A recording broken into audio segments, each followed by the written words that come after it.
Hi, it's Chris with Simply Japanese Maples. Today I want to talk to you about terminology and how it's used with reference to Japanese maples.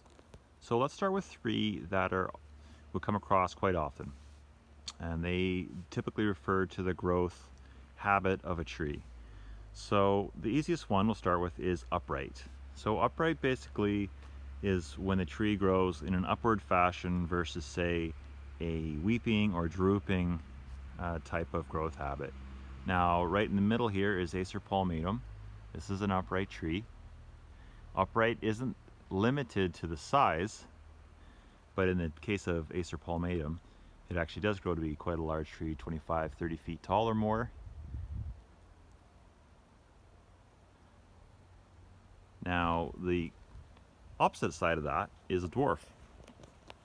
And this is Acer Palmatum dissectum, Toyoma nishiki. And Toyoma nishiki is not a very tall tree and will only grow maybe 3 or 4 feet tall. And it actually has the lace leaf type leaf, which we're going to jump to next. So dwarfs typically are 6 feet taller or less, and this fits in that category. So the next thing I'll hit on is lace leaf, or also known as dissectum. And this is basically referring to the shape of the leaves. And so here's Acer Palmatum Crimson Queen. And it's a great example of this dissectum leaf. Here's a good shot here. This very lacy, finely cut, deeply cut lace leaf. Now these leaves are just still very small, just starting to open up still and grow. But you can kind of see where we're talking about here. So here's one leaf, and it's got that very deeply and finely cut, as you can see. Well, there's a reason why we call it lace leaf. So that's a dissectum.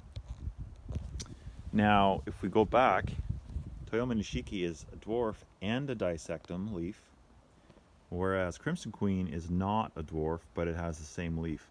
So the terms are not exclusive. You know, there can be more than one applied to each plant, or it can be only one.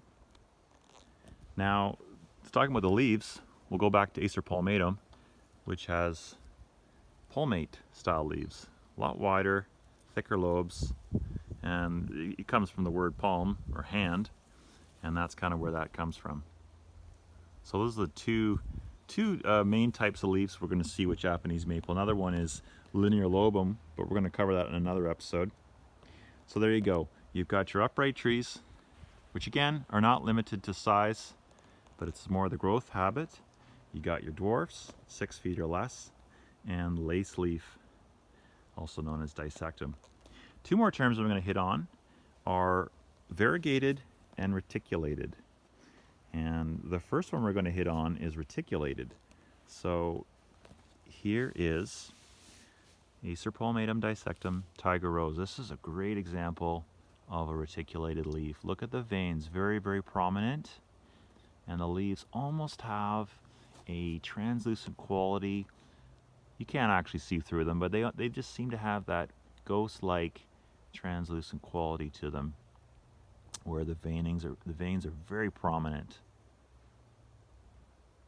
Another example right beside that is Acer Palmatum Olson's Frosted Strawberry. This has that very nice pink, cream coloring, very dark veins. Excuse me.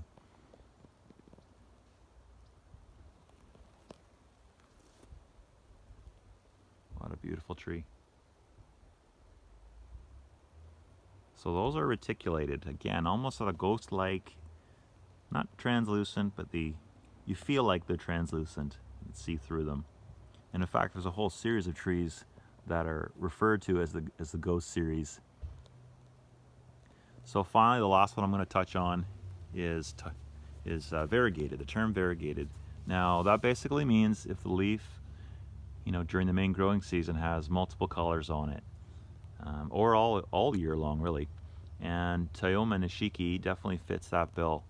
Now, as these leaves mature, we're going to get pink, cream, dark green, very light colors as well, and that's considered a variegated leaf. So Toyoma nishiki is interesting because it's a dwarf, it's variegated, and it has a lace leaf. So as I said, those terms are not exclusive, so you can have more than one applied to the same tree. So there you have it. Upright trees, and dwarfs could be upright as well. Dwarfs, your lace leaf or dissectum. We got reticulated and variegated. And in fact, Olson's Frosted Strawberry is both of those, reticulated and variegated, because it has multiple colors. Hey, thanks for tuning in. You can catch us at simplyjapanesemaples.ca, Simply Japanese Maples on Facebook, and look for us on Instagram as well. We have a lot of these great plants for sale, and I look forward to talking to you again. Have a great day.